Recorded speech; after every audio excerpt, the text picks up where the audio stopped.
Some of the acts that will be taking part in tonight's first semi-final. One act that doesn't have to worry about the semi-finals, Muller, who is representing the UK because as one of the big five and as the hosts, we get to go straight into the final. How much of a relief is that for you?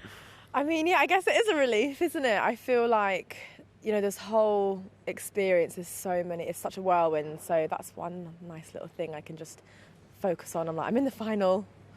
Tunnel vision, you know.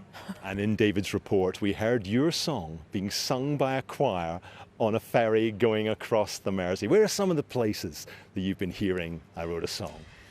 It's so surreal. I've been sort of hearing it here, there and everywhere. I think when we went to Poland for the pre-party, I'd never even been to Poland at that point, and outside the venue there were just like crowds of people singing it, and I was like, oh my gosh, this is crazy. So it's really nice to see, you know, people from kind of all over the place enjoying it, you know. I think a lot of people watching at home don't realise how much build-up there is to Eurovision, and they're getting an idea of it this year because it's being held in the UK. I mean, you arrived a week ago. What have you been up to?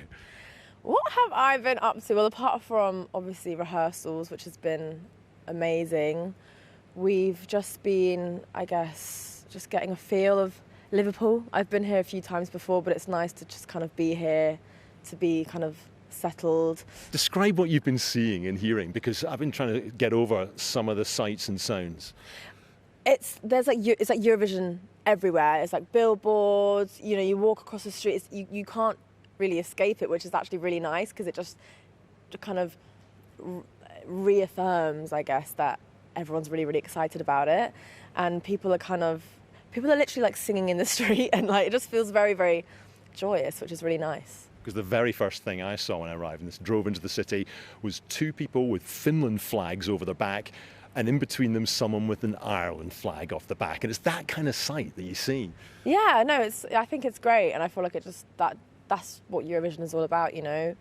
People from, you know, all over the world coming together, supporting so many like different countries and cultures and different songs. Like every single song is so different and so unique, and each performance is so original to that artist. So I think it's really nice that we can come together and kind of celebrate that.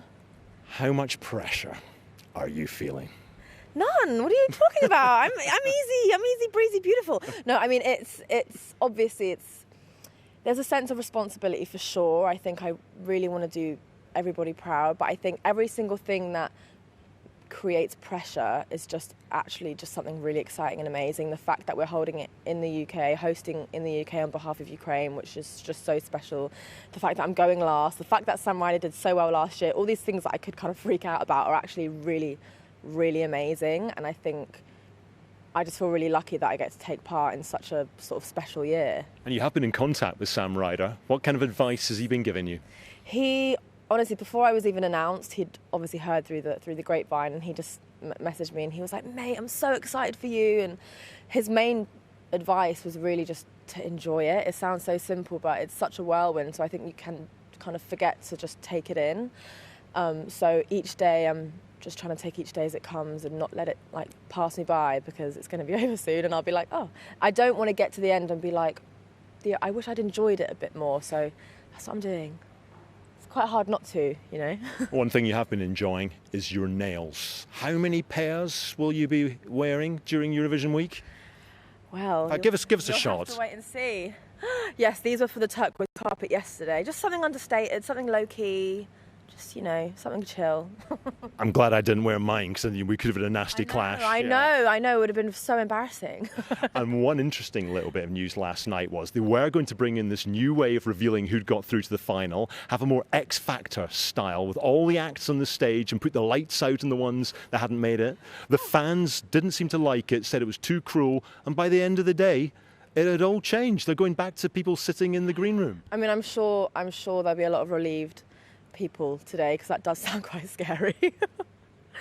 And where will you be sitting on the night? Because these are, if we look over here, we can see the green room. These are all the booths. The booths? Where you will be? Do you know what? I don't know. I have no idea where I'm seated yet, but I'm manifesting. I'd love to sit in the middle row. I don't want to be too close to the front. I don't want to be at the back, middle row. It'd be nice and cozy. So that's what I'm hoping for. But, you know, anywhere will be great. How many people have asked you, Have you got any spare tickets? Quite a lot. And I mean, I could barely even get my dad in the door. I was like, guys, I would love to give away all these free tickets, but it's very in demand, you know. It's an in-demand show. But yeah, a lot of people have asked, but it's nice because I guess just means that a lot of people want to come, and that's what we want. Tell us you got your dad in. Oh, my dad's coming. We got there in the end. Very good. For the good news that Mae Muller's dad will be attending Eurovision. Tonight's first semi-final, for the first time ever, will be live on BBC One. That's how much interest there is in the competition this year. Oh, yeah, absolutely. And massive good luck to Mae from everybody here at Breakfast. We're cheering her on over the next few days. Colin, I'm a bit gutted that the leather thongs are out after all that. I was well prepared for this afternoon. Now it's going to have to be wide fronts. Yeah, I know. I'll see you later, fully dressed. Thank you very much indeed.